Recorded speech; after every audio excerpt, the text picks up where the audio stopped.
I have $50. I just need a dad for one day. A little girl saved a broken CEO. You call this success? He shouted, rain pouring down his face as he slammed his hand against the marble grave. You took everything, God.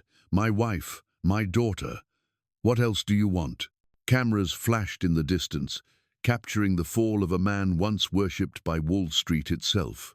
Ethan Monroe, the Iron CEO of Manhattan, was now just a broken father kneeling in the mud, begging for forgiveness that would never come. They say power protects you, but what if it only destroys you? What would you have done in his place? Welcome to Emotional Echoes, a channel where emotions come alive and every story leaves a lasting echo in your heart. Please subscribe to Emotional Echoes channel. Help us reach 1,000 subscribers so more souls can feel these stories. Stay with my video till the very end and let me know where you're watching from so I can see how far this story spreads. Now, let me tell you how his world truly ended before it began again. Ethan Monroe stood by the graves, his black suit soaked through, his face unreadable. He had spent the last 20 years building an empire called Monroe Dynamics. But that empire could not keep the two people he loved most alive. His wife and 6-year-old daughter were gone, taken by a drunk driver on a night when he was too busy signing contracts to drive them home himself. The world around him buzzed with reporters, cameras, and hollow condolences from men in expensive coats. They called him a visionary, a survivor, a symbol of strength. None of them saw that inside, he was already dead. He stared at the two names carved into the marble and whispered words no one heard. He had been trained all his life to control every outcome, to turn loss into victory. But there was no strategy for this. There was no redemption clause for watching a child's coffin lowered into the ground. His hand trembled as he touched the cold stone and forced a breath. Success meant nothing now. Power was useless. The man who once ruled boardrooms could not even hold himself together at his own family's funeral. When the ceremony ended, he refused the waiting car and walked alone. His driver called out, but Ethan didn't answer. He just kept moving until he reached the park a few blocks away, the one where Lily used to chase pigeons and call it their secret place. The playground was empty, the swings still, everything colorless. He sat on the same bench where she once climbed onto his lap, tiny hands covered in ice cream. He could still feel her weight there, light as air and twice as precious. His throat tightened until words slipped out quietly. If God wanted to test me, he won. For a while he didn't move. People passed by, a jogger, a couple with a stroller, a teenager on a bike. The world kept turning, perfectly indifferent to his collapse. He pressed his palms together, wondering why he had survived. Every beat of his heart felt like punishment. His phone buzzed in his pocket with messages from assistants, investors, lawyers. He turned it off and stared at nothing. It was easier that way. Feeling nothing was safer than feeling everything. He thought of the accident again, the screech of tires, the unanswered phone call, the sirens. He imagined his wife's last words, his daughter's tiny voice asking for him. The guilt was a weight he carried into every breath. There was no forgiveness for a man who traded bedtime stories for quarterly earnings. He tried to pray but couldn't remember how. Even God felt like a stranger now. Then, just as he sank deeper into that silence, a small voice broke through. It was soft, high, uncertain, like a note of music out of tune with the grief that surrounded him. "Mister, are you okay? You look like you forgot how to smile." Ethan blinked, startled, and turned toward the sound. A little girl stood a few feet away, her hair messy, her sneakers damp, eyes full of curiosity. She couldn't have been more than 5. He opened his mouth, but no words came. She tilted her head, waiting. Something in her presence, her innocence, her simple concern cut through the fog for the first time. For a brief second, he remembered what warmth felt like. Ethan looked at the little girl, unsure if she was real or just a fragment of his exhausted mind. Rain dripped from the brim of his coat as he studied her small face.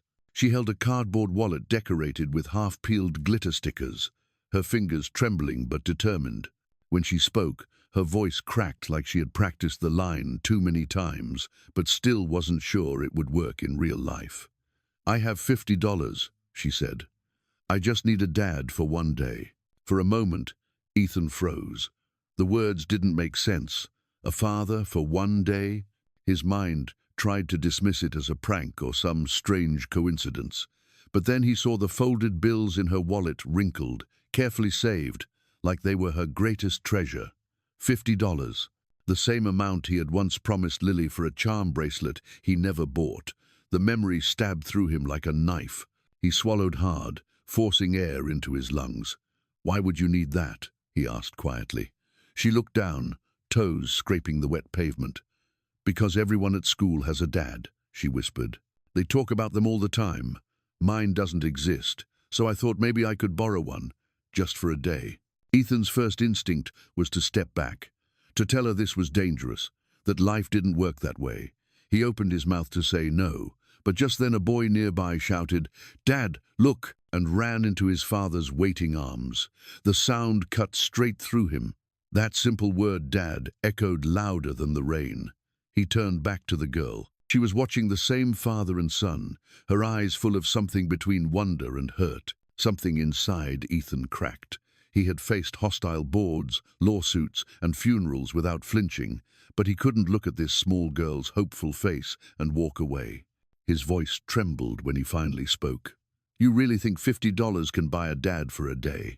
She nodded, lips pressed tight. "It's all I have, but you look like someone who needs a job." He almost laughed, a sound that surprised him. The humor was small, fragile, but it warmed something cold inside his chest. "What's your name?" he asked. "Mia," she said proudly. "And yours?" "Ethan." She grinned. "That sounds fancy. You're probably good at being a dad." He hesitated, his heart battling his logic. He should leave. He should not get involved. Yet his feet refused to move. The silence between them stretched until it felt like a question waiting for an answer. Finally, he sighed and said softly, "Okay, one day. Just one." Her whole face lit up. She grabbed his hand without fear, her tiny fingers curling around his. The warmth startled him.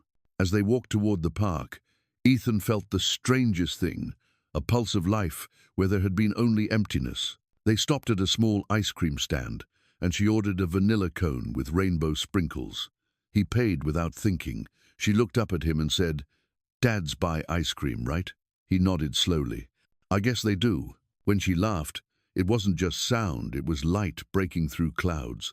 And as he watched her run ahead, holding the melting cone, he realized that for the first time in years, he didn't feel like a man standing in the rain. He felt like someone being quietly led back into the Sunday. The next morning, Ethan found himself standing at the park again, the same one where everything inside him had cracked open the day before. He wasn't sure why he came. Maybe because the little girl with tangled hair and bright eyes had left something behind, something small but impossible to ignore. Mia was already there, waiting by the swings, waving as if she had known he would come back. Her smile was so certain it made him feel like he had promised something without even realizing it. He took a slow breath and walked toward her. The air smelled faintly of rain and grass. Mia handed him a cup of melting ice cream. "It's your turn to smile first," she said. He hesitated, then took the cup and sat on the swing beside her. For a few minutes, neither of them spoke. The sound of the chains creaking was the only thing that filled the quiet space between them. When he finally pushed her swing, she laughed, the kind of laugh that makes strangers look up and smile without knowing why. That sound broke something in him, but in a way that didn't hurt. It was like a frozen part of him had started to thaw. Mia kicked her feet higher, hair flying behind her, and shouted, "Higher, Dad, higher!" The word hit him like sunlight, sudden and disorienting. But it didn't sting this time. He pushed her again, gently, afraid that if he let go, both she and this fragile warmth would vanish. When she landed in the grass and turned to grin at him, Ethan saw Lily for a moment. The same small hands, the same joy in her eyes. The memory ached, but this time it didn't drown him. They sat under a tree afterward, sharing a sandwich Mia had packed. She chewed slowly, watching him.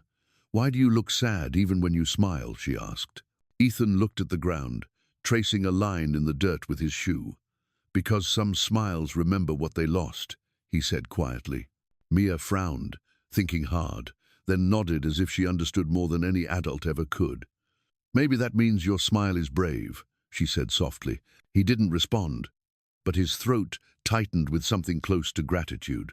A breeze passed through, scattering tiny leaves across the grass. Mia leaned her head against his arm, eyes half closed. Ethan stared at her, realizing that the sound of her breathing, the weight of her small body beside him, felt like life returning. Not the life he had before, but something new, quieter, steadier. He took out his phone, not even sure why, and turned it toward them. "Smile," he whispered. She beamed, pressing closer. The picture captured more than just a moment. It caught the faint tremor in his smile, the light in her eyes, and the invisible thread between grief and hope. For the first time in years, his laughter came out without effort. He didn't even notice until Mia looked up and said, "You did it. You smiled for real." He laughed again, shaking his head. Maybe she was right. Maybe healing didn't come with time or therapy or success. Maybe it came in small, unexpected bursts, like a child's laughter breaking through a man's silence. When Ethan walked Mia home, the sky had already turned grey again, the light fading behind rows of worn-down houses. The small yard was filled with toys that had seen better days, and a mailbox painted with uneven hearts. Mia skipped ahead, humming, while Ethan followed a few steps behind, unsure why his chest felt tight. Before he could ask if her mother was home, the front door swung open. A woman stood there in hospital scrubs, her hair tied up, eyes ringed with exhaustion. For a moment she looked relieved to see her daughter, then froze at the sight of the tall man beside her. The color drained from her face. "Mia, who is that?" she asked sharply. Mia smiled proudly and held up the cardboard wallet. "This is my dad, Mommy. I paid him $50. The words hit like thunder. Sarah Carter's hands shook as she pulled Mia behind her. Her voice trembled between fear and anger. "You did what? You cannot just bring strangers into our home." Ethan raised his hands slightly, his voice calm. "I did not mean any harm. She found me at the park. She said she wanted a dad for a day." Sarah's expression hardened. "And you thought that was fine? You took her money and played along?" Ethan tried to speak, but every word seemed wrong. "I did not take anything," he said quietly. She looked at him with disbelief, eyes blazing. "Do you think I'm stupid?" She turned to Mia. "Go inside, honey." Now, the little girl hesitated, confused. "But Mommy, he is nice. He made me laugh." Sarah's voice cracked. "You do not buy people, Mia. Not love. Not family." Ethan flinched at those words. They cut deeper than she could know. He wanted to tell her she was right, that he knew better than anyone how money could never buy love.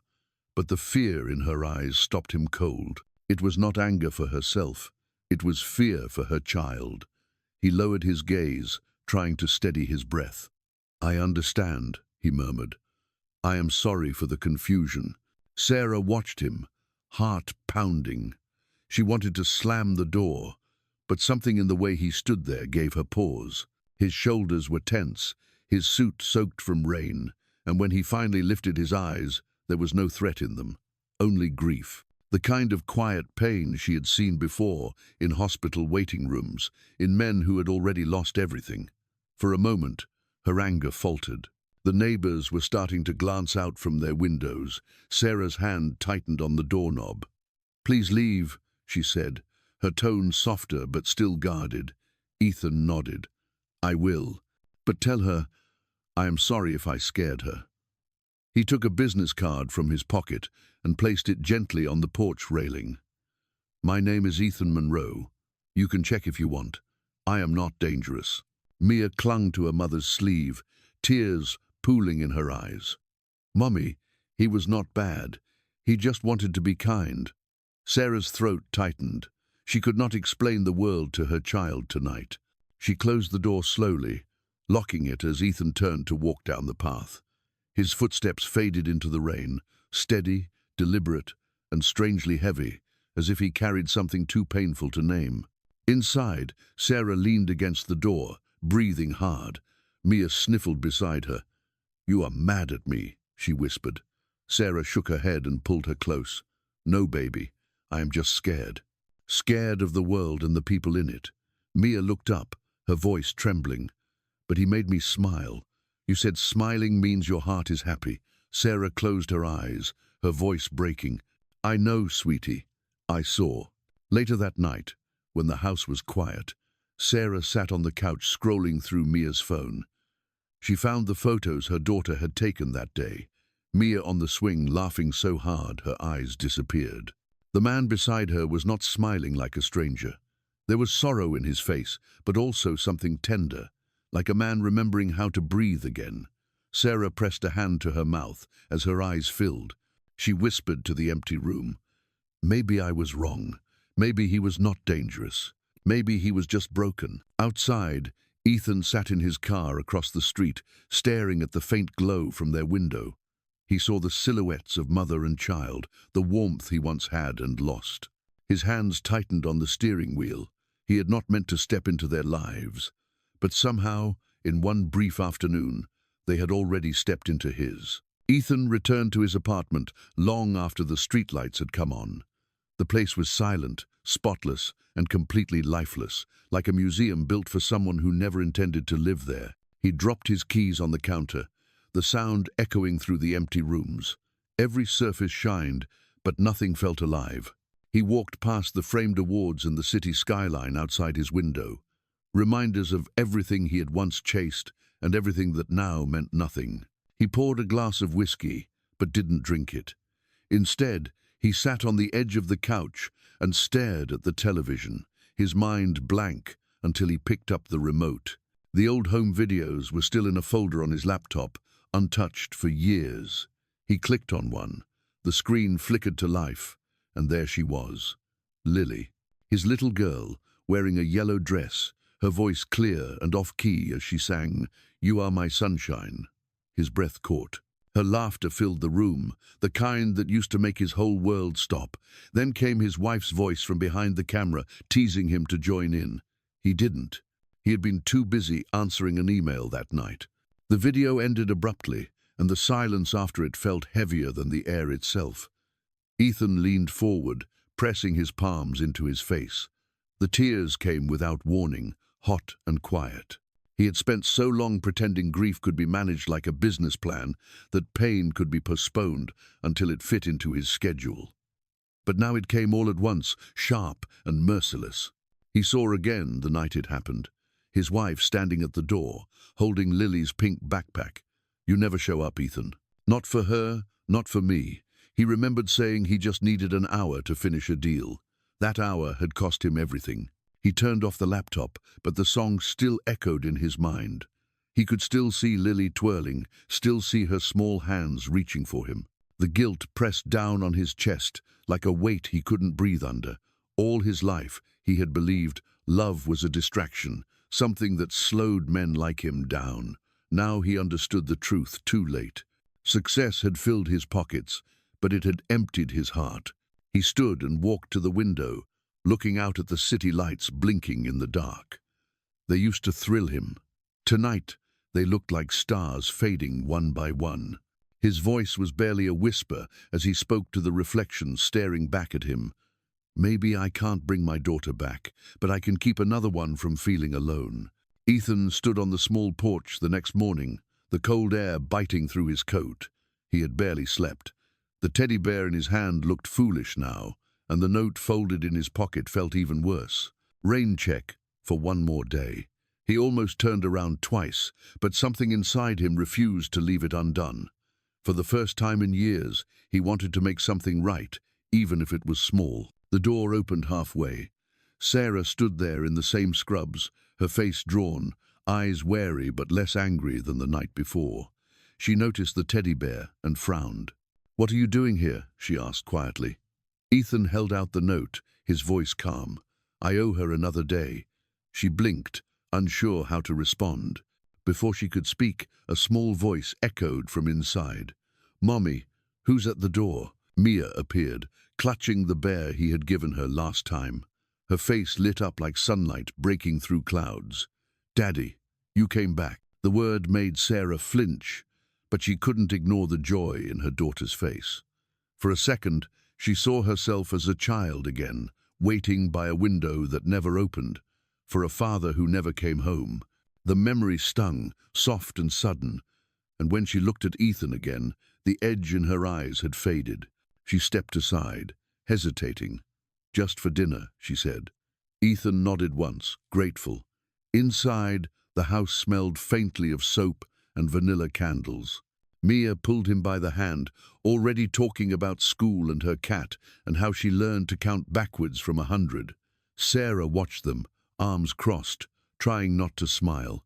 They ordered pizza because Sarah was too tired to cook.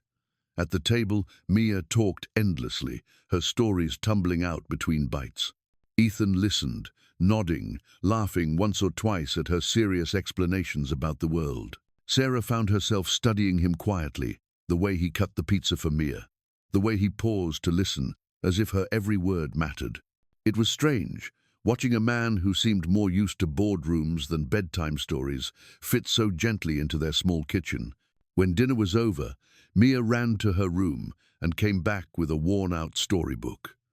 "Read this one," she said. Ethan took it with a shaky smile and sat down on the couch. Sarah lingered in the doorway, unsure why her chest felt tight. His voice was rough at first, but soon it softened, steady and warm. Mia leaned against his shoulder, her eyelids heavy. He hesitated, then kept reading even after she had fallen asleep. The room was quiet, except for the sound of his voice. Sarah stood still, watching the way his hand rested protectively on her daughter's hair. He looked up once, meeting her gaze. "You're good with her," she whispered. He smiled faintly. "No, she's good with me." For a moment, neither of them spoke. There was only the soft hum of the city outside and the slow, steady rhythm of breathing that no longer felt lonely. Sarah felt a warmth she hadn't known in years. Not love, not yet, but something close, a fragile peace that asked for nothing and gave everything. When Ethan finally rose to leave, Sarah followed him to the door. The night air was cool, carrying the scent of rain. Mia was asleep on the couch, still holding his hand loosely, even in her dreams. Sarah looked at him, voice low. "Maybe you can stop by again sometime." Ethan nodded, his smile quiet but real. "I'd like that." As he walked down the path, the porch light glowed behind him, soft and steady.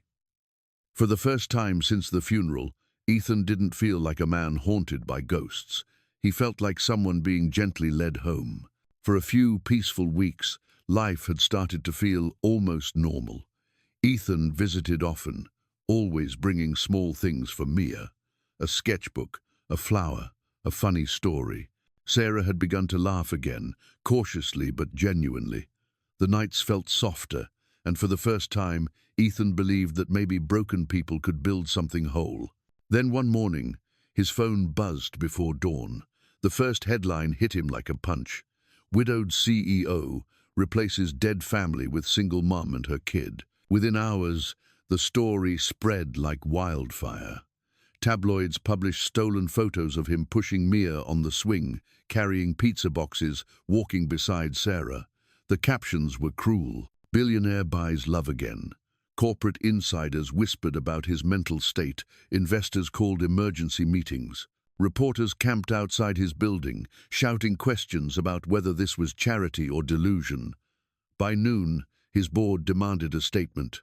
Ethan refused to speak. Every word they wanted him to say would sound like betrayal. Meanwhile, Sarah was called into the hospital where she worked. Her supervisor avoided eye contact as he spoke. "We're under pressure, Sarah. The media attention is hurting our reputation. Maybe take some time off." The words were polite, but the meaning was clear. She was being dismissed. By the time she walked home, reporters were already outside her door. They asked her if she had seduced the millionaire, if she had used her daughter to climb into his life. The questions sliced through her like knives. When Ethan arrived that evening, Sarah was standing in the middle of her living room, surrounded by flashing cameras outside the window. Her face was pale, eyes wet with fury. "You said she'd be safe. You promised me that." Ethan stepped closer, his voice breaking. "I didn't do this. They're twisting it." She shook her head. "You're powerful, Ethan. You could stop this. You just don't want to lose your image." He tried to reach for her, but she pulled away. "You don't understand," he said, almost pleading. "They're waiting for me to make one mistake so they can destroy what's left." She laughed bitterly. "What about us? We're already destroyed." Behind her, Mia stood silently, holding the same teddy bear he had given her. Her small voice trembled. "Mommy's crying. Did I do something wrong?" Ethan dropped to his knees in front of her, his chest tightening. "No, sweetheart, none of this is your fault." Mia's lips quivered. "They said you're not real. They said you're pretending to be my dad." Her tears spilled over as she whispered, "You said Dad's stay." The words shattered him. He pulled her into his arms, holding her like something precious and fragile. "Then I'll stay," he said, his voice cracking. "Even if the world tells me not to." Sarah turned away, hiding her face in her hands. Outside, the reporters kept shouting. Inside, Ethan felt the walls closing in. Everything he had built was collapsing again, but this time he didn't care about the empire or the headlines. He cared only about the trembling child in his arms and the woman who couldn't look at him without pain. That night, after the chaos quieted, Ethan sat alone in his car, parked a few blocks away. Through the windshield, he could see the soft glow of their window. Inside, Sarah was probably comforting Mia, whispering promises he wasn't sure he could keep. He pressed his forehead to the steering wheel and breathed through the ache in his chest. For once, he didn't wish for control or redemption. He only wished for peace, for them. He had spent years learning how to build power. Now he was learning how easily love could destroy it. And yet, somewhere deep inside, even through the storm of shame and loss, a single thought kept burning. He would not run this time. No matter how loud the world screamed, he would stay. Ethan had stopped answering calls. The office was gone, his name dragged through every headline. For days he drifted through the city like a shadow, staying in a cheap hotel room that smelled of rain and regret. He told himself it was time to leave New York, to disappear where no one would remember the man who ruined everything. The world had moved on, but his heart stayed frozen somewhere between loss and guilt. Then, one evening, his phone rang. It was an unknown number. He almost ignored it, but something inside told him to pick up. The voice on the other end was trembling. "Sir, this is Street Luke's hospital. We have a patient named Mia Carter. She was in a car accident. The air left his lungs. He didn't remember how he got there, only the sound of tires screeching and the rain pounding the windshield. By the time he reached the hospital, his clothes were soaked. The nurse led him to the pediatric ward. Through the glass, he saw her. Mia lay small and pale under white sheets, her leg wrapped in a cast, a bruise forming on her forehead. Her teddy bear rested beside her like a loyal friend. Sarah was standing in the corner, hands clasped together, eyes swollen from crying. She didn't notice him at first. Ethan stepped closer, his voice breaking. "What happened?"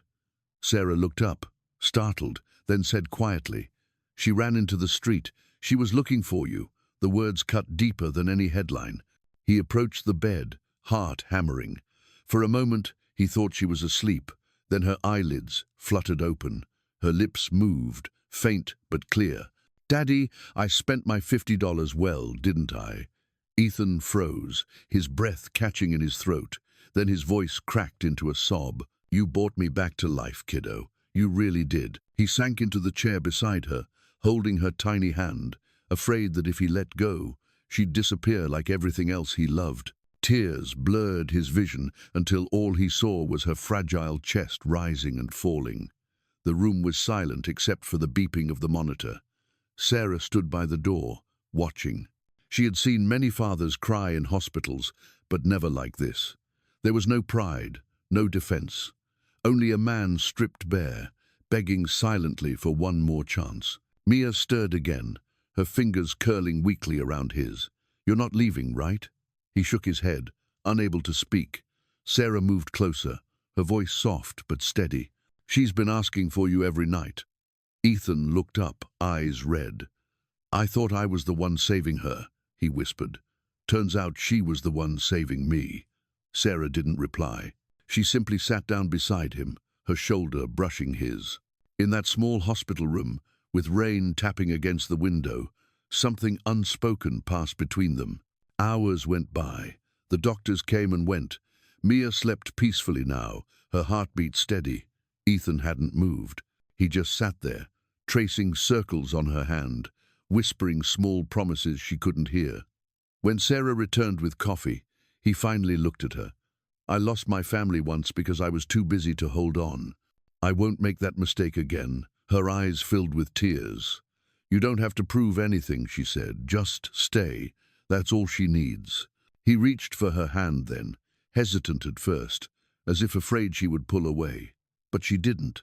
She let his fingers intertwine with hers, and for the first time, the silence between them wasn't heavy. It was healing. Outside, the rain began to fade, replaced by the faint hum of morning traffic. Ethan leaned closer to Mia, pressing his forehead gently to hers. "You gave me back what I thought was gone forever," he whispered. The warmth of her small hand in his felt like sunlight after years of winter. That night, as the city lights flickered outside the window, Sarah watched him and realized she no longer saw a man running from ghosts.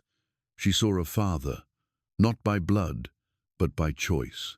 And maybe, she thought, that was the kind of love that saved people.